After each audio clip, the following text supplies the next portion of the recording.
থেকে 1.5 লাখ কোটির মতো 1 লাখ কোটির মতো বৈদেশিক ঋণ ইত্যাদি ইত্যাদি। কিন্তু সোফার অর্থনীতির অবস্থাটা আমরা খেয়াল করি। আপনি যেহেতু ডলার বাঁচাতে চাইছেন, পরিকল্পনা করে অর্থনীতিকে সরকার মন্দার দিকে নিয়ে গেছে। আপনি ইম্পোর্ট রেস্ট্রিক্ট করছেন। মন্দার মধ্যে যখন অর্থনীতি ঢুকে যায় তখন আপনার রেভিনিউ আর্নিং কমে যায়। আপনি ইম্পোর্ট কম করছেন, ফলে আপনার ইম্পোর্ট ডিউটি কম পাচ্ছেন, মানুষ ভোগ কম করছে, তাই ভ্যাট কমছে, মানুষের ইনকাম কমছে, তাই ইনকাম ট্যাক্সও কমে। তার মানে মোদ্দা কথাটা হচ্ছে, আপনি যে টার্গেট করেছিলেন যে পরিমাণ রেভিনিউ আর্ন করবেন, সেটা আসলে আপনি আর্ন করতে পারছেন না। যখন আপনি সেটা পারছেন না, আপনার কিন্তু প্রচুর ঋণ লাগবে। এবং ঋণের একটা ইন্টারেস্টিং ফাইন্ডিং দেখেন, সরকার যে বলছে 1.5 লাখ কোটি টাকা ঋণ নেবে, এটা যদি নেয় তাহলে ব্যাংকের নতুন আমানত যেটা হবে তার 82% সরকার নিয়ে নেবে। সুতরাং আমরা বলতে পারি সরকার আসলে ব্যাংক থেকে এই ঋণ নিতে পারছে না। তাহলে কি করবে সরকার? সরকার টাকা ছাপাবে। এভাবে যখন টাকা ছাপানো হয়, which is called high powered money, বাংলাদেশের অর্থনৈতিক বাস্তবতা এটা মাল্টিপ্লায়ার এফেক্ট হবে 5 টাইমস। মানে আপনি যদি 10,000 কোটি টাকা ছাপান, বাজারে ওটার ইম্প্যাক্ট হবে 50,000 কোটি টাকার মতো। ফলে দিনের শেষে বাজারে আসলে মানি সাপ্লাই অনেক বাড়বে এবং এই বাড়ার কারণে ইনফ্লেশন মারাত্মক আকার ধারণ করবে। আর তার সাথে ডলারের বিপরীতে টাকা আরও অনেক মূল্য হারাবে, কোনো সন্দেহ নাই। এবং বাজেটে আপনার কোনো স্টেপও নাই যেটা দিয়ে আপনি এটা ঠেকাতে পারেন। ফলে মূল্যস্ফীতি ভবিষ্যতে খুব সিরিয়াস পর্যায়ে যাবে। এজন্য আসলে আমরা বলছি, এই তৈলাক্ত বাসবে, আপনি টপে যেতে পারবেন না। আপনি নামতে নামতে ক্রমান্বয়ে একদম নিচে নেমে যাবেন। রপ্তানি বাজার নিয়ে একটা ইন্টারেস্টিং ফাইন্ডিং আছে। আমি অবাক হয়ে যাই, আমাদের ব্যবসায়ীরা শেখ হাসিনার পক্ষে স্লোগান টোগান দেন, অথচ তাদের বিরুদ্ধে যে এত মারাত্মক সব স্টেপ নেওয়া হচ্ছে, তারা তেমন কোনো কথা বলছেন না। আমরা খেয়াল করেছি যে আমদানিকৃত কাঁচামাল, ওই যে বন্ডেড ওয়্যার হাউসে আগে এটা শুল্কমুক্ত ছিল, ওখানে 1% শুল্ক যোগ করা হয়েছে। ক্যাপিটাল মেশিনারি, খুব ইম্পর্টেন্ট কথা, এখানে 10% করার, আগে 1.5% ছিল, 1 থেকে 1.5% ছিল ট্যাক্স, এটা 10% করা হবে ক্যাপিটাল মেশিনারি ইম্পোর্ট। এবং ওই যে প্রিফ্যাব্রিকেটেড যে ফ্যাক্টরি, সেগুলোর উপরে ট্যাক্স বসানো হচ্ছে। তার মানে আপনি রপ্তানি বাজারের ঝুঁকির মুখে ফেলছেন। কেন? কারণ আপনি এই মুহূর্তে রপ্তানি কমাতে চান, আপনার বাজেটের, আপনার ডলারের সংকট আছে।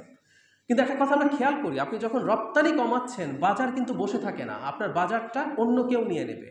সুতরাং দীর্ঘমেয়াদে কিন্তু আমাদের অনেক রপ্তানির বাজার হারাবো, এমন স্টেপ বাজেটে নেওয়া হয়েছে। শেয়ার বাজারে একটা স্টেপ নেওয়া হয়েছে, অ্যাপারেন্টলি মনে হতে পারে যে 50 লাখ টাকার বেশি ক্যাপিটাল গেইন ট্যাক্স, তার মানে যিনি অনেক টাকা গেইন করবেন তার উপরে ট্যাক্স দিলে অসুবিধা কি? কিন্তু যে শেয়ার বাজারটা তলানিতে চলে গেছে, এবং আমরা বলতে চাই আওয়ামী লীগ আর শেয়ার বাজার লুটে একেবারে সিনোনিমাস হয়ে গেছে। 96 সালে এসছে, যখন 9 সালে যখন এসছে, এর আগে ইলেকশনে আমরা জানি একটা ফ্লোর প্রাইস দিয়ে কোনো রকম এটা ঠেকিয়ে রাখা হয়েছিল। এখন বাজার অত্যন্ত খারাপ, এবং আপনি যখন আবার এই স্টেপটা এখানে নিচ্ছেন, সেটার অনিবার্য ইম্প্যাক্ট পড়েছে। এবং আমাদের পরিচিত, বিশেষ করে মধ্যবিত্তদের জন্য এটা সবচেয়ে বাজে প্রভাব তৈরি করেছে। গ্রস কিছু ট্রেন্ড আসলে আমরা বলতে চাইলাম, আর ডিটেইল এখানে আছে। উদ্দেশ্যটা কি? আমাদের উদ্দেশ্যটা এটা বলা যে এই রকম একটা সরকার, মানে আমরা বাজেট দেখে আসলে বুঝতে পারি উনি আসলে কি করতে চান।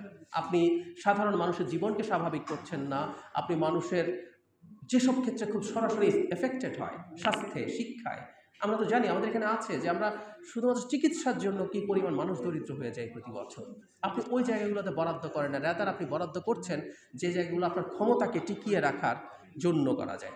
আমরা শেষে এসে একটা কথা বলতে চাই, সেটা হচ্ছে বাজেটের মধ্যে আমরা প্রায় একটা আলোচনা করি, সংসদে তো বটেই, সংসদের বাইরেও, যে এই কর প্রত্যাহার করা। যেমন আমরা জানি মোবাইলের ওপরে, মোবাইলে কথা বলা এবং ইন্টারনেটের ওপরে 5% এক্সট্রা কর দেওয়া হয়েছে।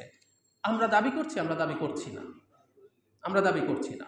কারণ কি? আমরা মনে করি এমন একটা সরকারের অধীনে আমরা আছি, বাজেট পুরোপুরি দেয়া দূরেই থাকুক, সেই সরকারের ন্যূনতম ট্যাক্স ইম্পোজ করার রাইট নেই। সেই বিখ্যাত ডায়লগটা আমরা বলতে চাই, নো ট্যাক্সেশন উইদাউট রিপ্রেজেন্টেশনস। আমরা জানি আমেরিকাতে যখন রেভলিউশনারি মুভমেন্ট মানে মাথা চাড়া দিচ্ছিল, ব্রিটিশরা তাদের পার্লামেন্টে আইন করে ট্যাক্স দিয়ে সেটা আমেরিকায় ইম্পোজ করতো। আমেরিকানরা তখন দাবি করেছিল, তোমার ওই পার্লামেন্টে তো আমার রিপ্রেজেন্টেশন নাই, তাই আমি ট্যাক্স দেবো না। সো আমার রিপ্রেজেন্টেশন ছাড়া কোনো ট্যাক্স ইম্পোজ করতে দেবো না। অনেক পুরনো সময়ের কথা, কিন্তু আমরা সিরিয়াসলি মনে করি আমাদের এখানেও কোনো রকম রাইটই সরকার রাখে না, কারণ এটা জনগণের রিপ্রেজেন্টেশনের কোনো সরকার না, সুতরাং সেই রাইটই তাদের নাই। আমরা ব্যক্তিগতভাবে মনে করি এই দেশের প্রতিটা ইনস্টিটিউট, সেটা পলিটিক্যাল হোক, সেটা কনস্টিটিউশনাল হোক, সেটা ইকোনমিক হোক, প্রত্যেকটাকে সরকার প্ল্যান করে ধ্বংস করেছে যাতে সে ক্ষমতায় টিকে থাকতে পারে। এবং এই সরকার থাকা অবস্থায়